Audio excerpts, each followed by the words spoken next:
सोचो, एक ऐसा ग्रह जो इतना बड़ा है कि हमारे सौर मंडल के बाकी सब ग्रहों को निगल जाए और फिर भी जगह बची रहे। यह है बृहस्पति, ग्रहों का राजा। चलो इस विशाल गैस दानव के रहस्यों को उजागर करते हैं, जहां विज्ञान और आश्चर्य मिलते हैं। सौर मंडल में बृहस्पति का राज है, ये ग्रहों का सरताज है। ये बहुत बड़ा गैस का गोला है, बाकी सब ग्रहों से बहुत ज्यादा बड़ा, इतना बड़ा कि बाकी सब ग्रहों को मिला दो तब भी इसका वजन दुगना होगा। इसके रंग बिरंगे घूमते बादल जो धरती से भी दिखते हैं, हमें इसके अशांत वातावरण की झलक दिखाते हैं, जहां बहुत तेज तूफान आते हैं। लेकिन इस खूबसूरत चेहरे के नीचे एक रहस्यमयी और दिलचस्प अंदरूनी भाग है, जो घनी गैस की परतों और शायद एक ठोस कोर में छुपा है। बृहस्पति पर मौसम बहुत खराब होता है, जो दिलचस्प भी है और डरावना भी। यहाँ बहुत ज्यादा दबाव है, बहुत गर्मी है और ऐसी ताकतें हैं जिन्हें हम समझना शुरू ही कर रहे हैं। इसलिए ये हमारे सौर मंडल में किसी भी ग्रह से अलग है। चलो बृहस्पति के अंदर छुपे राज जानने के लिए एक सफर पर चलते हैं। इसकी कई परतों और उनके रहस्यों को एक्सप्लोर करते हैं। बृहस्पति का आकार बहुत बड़ा है। इसका व्यास लगभग 140,000 किलोमीटर है, मतलब ये धरती से 11 गुना ज्यादा चौड़ा और 300 गुना ज्यादा भारी है। इसके सुत्तिन्नर झांत चंद्रमा भी हैं, जिनमें 4 बड़े गैलीलियन चंद्रमा शामिल हैं, आयो, यूरोपा, गैनीमीड और कैलिस्टो। हर एक की अपनी खासियत है और वैज्ञानिक खोज की संभावनाएं हैं। बृहस्पति के जबरदस्त गुरुत्वाकर्षण का सौर मंडल पर बहुत प्रभाव पड़ता है। ये दूसरे आकाशीय पिंडों की कक्षाओं को आकार देता है और धूमकेतुओं के हमलों से आंतरिक ग्रहों की रक्षा करता है। एक तरह से रक्षक का काम करता है। सौर मंडल के निर्माण और विकास में इसकी भूमिका बहुत महत्वपूर्ण है। ये एक कॉस्मिक वैक्यूम क्लीनर और स्थिर करने वाली शक्ति की तरह काम करता है, जिससे ग्रहों की कक्षाएं स्थिर रहती हैं।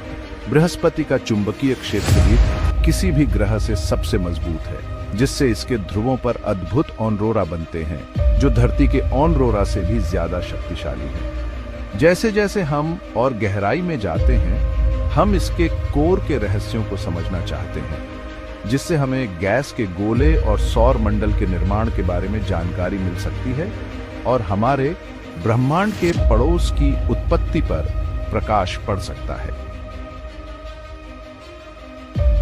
जुपिटर का एटमॉस्फेयर गैसेस का एक अजीब सा मिक्स है। मेन इंग्रेडिएंट्स हाइड्रोजन और हीलियम हैं, बिल्कुल सुन जैसे। ये गैसेस घूमती रहती हैं और बैंड और जोन्स बनाती हैं, जो हम टेलीस्कोप से देखते हैं। इन क्लाउड्स के अंदर सदियों से स्टॉर्म्स चल रहे हैं। बिजली गजब की पावर से चमकती है, आसमान को रोशन करती है। जैसे जैसे हम नीचे जाते हैं, प्रेशर बढ़ता जाता है और गैसेस बदलने लगती हैं। जुपिटर का एटमॉस्फेयर कई लेयर्स में डिवाइडेड है, हर एक की अपनी यूनिक क्वालिटीज हैं। ट्रोपोस्फीयर सबसे नीचे वाली लेयर है, जहां ज्यादातर वेदर एक्टिविटी होती है। इसके ऊपर स्ट्रेटोस्फीयर है, जो कम क्लाउड्स वाला एक स्टेबल एरिया है। थर्मोस्फीयर वो जगह है जहां हम अमेजिंग ऑरोरास देखते हैं, जो जुपिटर के मैग्नेटिक फील्ड की वजह से होते हैं। अमोनिया के क्लाउड्स अपर एटमॉस्फेयर में ज्यादा होते हैं, जिससे कॉम्प्लिकेटेड पैटर्न्स बनते हैं। ग्रेट रेड स्पॉट एक बड़ा स्टॉर्म है जो सदियों से चल रहा है, जो जुपिटर के डायनामिक वेदर पैटर्न्स का प्रूफ है। जैसे जैसे हम और गहराई में जाते हैं, वहां का वातावरण और ज्यादा घना होता जाता है। दबाव बहुत तेजी से बढ़ता है और हाइड्रोजन गैस पर बहुत जोर लगाता है।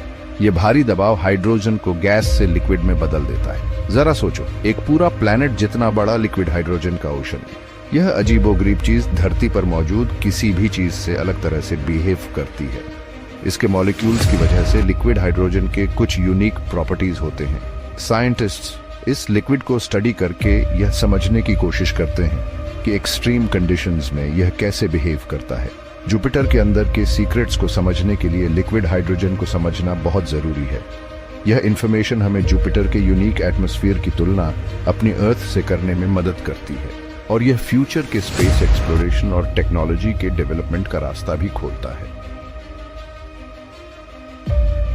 और नीचे जाने पर प्रेशर और भी ज्यादा एक्सट्रीम हो जाता है। लिक्विड हाइड्रोजन एक और ट्रांसफॉर्मेशन से गुजरता है और मेटालिक हाइड्रोजन बन जाता है। मैटर का ये एक्सोटिक फॉर्म धरती पर नेचुरली नहीं मिलता। ऐसा माना जाता है कि मेटालिक हाइड्रोजन ही जुपिटर के पावरफुल मैग्नेटिक फील्ड का कारण है।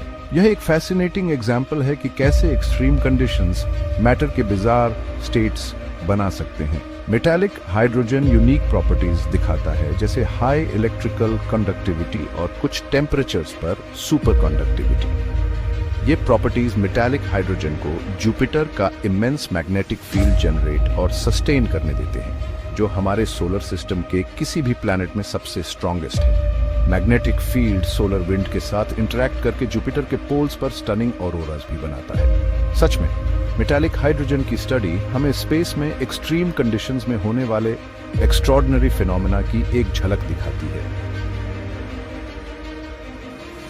साइंटिस्ट मानते हैं कि जुपिटर के बीचों बीच एक डेंस कोर है।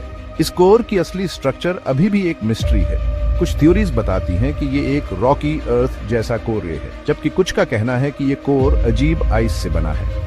जुपिटर के कोर के सीक्रेट्स पता लगाने से हमारे सोलर सिस्टम के बनने के बारे में वैल्यूएबल इंफॉर्मेशन मिल सकती है। जुपिटर के कोर का स्टडी करने के लिए रिसर्चर्स एडवांस्ड कंप्यूटर सिमुलेशंस और स्पेस मिशंस के डेटा यूज करते हैं। नासा का जूनो मिशन बहुत इंपॉर्टेंट रहा है, जिससे ग्रेविटी और मैग्नेटिक फील्ड का डिटेल्ड डेटा मिला है। ये मेजरमेंट साइंटिस्ट्स को कोर के प्रॉपर्टीज और स्ट्रक्चर का अंदाजा लगाने में हेल्प करते हैं। जुपिटर के कोर को समझने से प्लैनेट्स के बनने और स्टार्टिंग सोलर सिस्टम के बारे में हमारी नॉलेज बढ़ा सकती है। ये अर्थ और अदर रॉकी प्लैनेट्स के बनने के प्रोसेसेस पर भी लाइट डाल सकता है।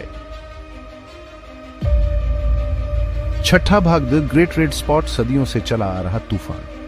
बृहस्पति का सबसे आइकॉनिक फीचर है उसका ग्रेट रेड स्पॉट। ये महातूफान सदियों से चल रहा है, जो धरती पर लगे टेलीस्कोप्स से भी दिखाई देता है। ग्रेट रेड स्पॉट बृहस्पति के वायुमंडल की जबरदस्त ताकत का सबूत है। 17वीं सदी में पहली बार देखे जाने के बाद से ग्रेट रेड स्पॉट कई पीढ़ियों के खगोलविदों को हैरान करता आया है। वैज्ञानिकों की रिसर्च से पता चला है कि यह तूफान एक हाई प्रेशर वाला इलाका है, जहां हवा 423 किमी घंटा की स्पीड से चलती है। नासा के जूनो मिशन ने इस तूफान के स्ट्रक्चर और डायनामिक्स के बारे में बहुत कुछ नया बताया है। ग्रेट रेड स्पॉट को समझकर वैज्ञानिक सिर्फ बृहस्पति ही नहीं, बल्कि दूसरे गैस जायंट्स के भी वायुमंडल के बारे में ज्यादा जान पा रहे हैं। ये हमें याद दिलाता है कि हमारा ब्रह्मांड कितना डायनामिक है और कैसे लगातार बदल रहा है। सेक्शन 7, जुपिटर का मैग्नेटिज्म एक पावरफुल फोर्स। जुपिटर का मैग्नेटिक फील्ड बहुत तेज है, अर्थ के मुकाबले कई गुना ज्यादा पावरफुल। ये बहुत बड़ी फोर्स हमारे सोलर सिस्टम के सबसे पावरफुल नेचुरल चीजों में से एक है। ये मैग्नेटिक फील्ड प्लेनेट के अंदर मेटालिक हाइड्रोजन के हिलने डुलने से बनता है। जुपिटर के अंदर बहुत ज्यादा दबाव की वजह से हाइड्रोजन मेटल जैसा बन जाता है, जिससे बिजली बहती है और मैग्नेटिक फील्ड बनता है। जुपिटर का मैग्नेटिक फील्ड चार्ज्ड पार्टिकल्स को फंसा लेता है, जिससे प्लेनेट के चारों तरफ तेज रेडिएशन वाली बेल्ट्स बन जाती है। ये बेल्ट्स इतनी तेज होती हैं कि स्पेसक्राफ्ट के इलेक्ट्रॉनिक्स खराब हो सकते हैं और किसी भी मिशन के लिए बहुत बड़ा खतरा पैदा कर सकती है। ये बेल्ट्स जुपिटर सिस्टम को एक्सप्लोर करने वाले स्पेसक्राफ्ट के लिए बहुत बड़ी मुसीबत है। इस खतरनाक जगह से गुजरने के लिए अच्छी प्लानिंग और मजबूत टेक्नोलॉजी चाहिए। जुपिटर का मैग्नेटोस्फीयर स्पेस में लाखों किलोमीटर तक फैला है, जो सोलर विंड से टकराता है और एक बहुत बड़ा मैग्नेटिक माहौल बनाता है। इस टक्कर से जुपिटर के पोल्स पर बहुत सुंदर ऑरोरास बनते हैं। तेज रेडिएशन से बचने के लिए स्पेसक्राफ्ट में अच्छी शील्डिंग होनी चाहिए, क्योंकि ये रेडिएशन इलेक्ट्रॉनिक्स खराब कर सकता है और एस्ट्रोनॉट्स की सेहत के लिए खतरनाक हो सकता है। जुपिटर के किसी भी मिशन के कामयाब होने के लिए ये शील्डिंग बहुत जरूरी है। गैलीलियो और जूनो जैसे पिछले मिशनों ने बहुत अच्छी जानकारी दी है, लेकिन ये इतनी मुश्किल जगह में काम करने की दिक्कतों को भी दिखाते हैं। इन मिशनों ने आगे के एक्सप्लोरेशन के लिए रास्ता दिखाया है। आगे के मिशनों को और भी नए तरीके ढूंढने होंगे, नई टेक्नोलॉजी बनानी होगी, ताकि जुपिटर और उसके मून्स को सेफली एक्सप्लोर और स्टडी किया जा सके। इस विशाल प्लेनेट के राज खोलने के लिए तरक्की बहुत जरूरी है।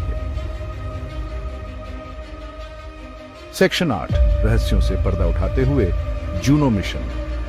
नासा का जूनो स्पेसक्राफ्ट अभी जुपिटर के ऑर्बिट में है और हमें इस गैस जायंट के बारे में पहले कभी न देखे गए डेटा दे रहा है। 2011 में लॉन्च किया गया जूनो का प्राइमरी मिशन जुपिटर के ओरिजिन और एवोल्यूशन को समझना है। साइंटिफिक इंस्ट्रूमेंट्स से लैस जूनो जुपिटर के ग्रेविटेशनल और मैग्नेटिक फील्ड्स की मैपिंग कर रहा है।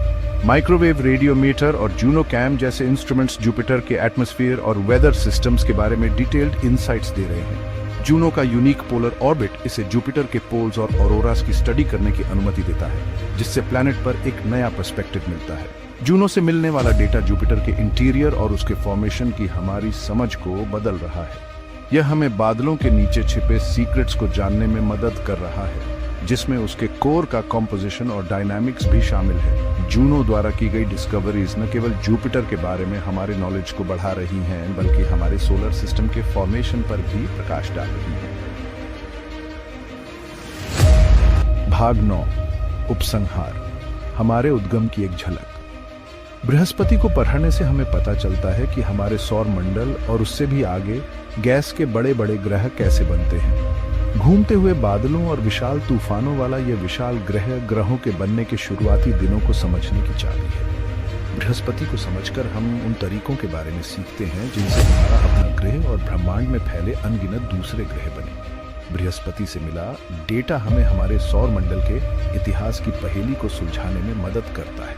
बृहस्पति के राज हमें हैरान और उत्साहित करते रहते हैं। इसका बदलता वातावरण और शक्तिशाली चुंबकीय क्षेत्र वैज्ञानिकों और खगोलविदों दोनों के लिए ही बहुत दिलचस्प है। यह हमें उस विशाल और अद्भुत ब्रह्मांड की याद दिलाता है जिसमें हम रहते हैं। बृहस्पति और उसके चंद्रमाओं का बड़ा आकार खगोलीय पिंडों की अविश्वसनीय विविधता और जटिलता दिखाता है।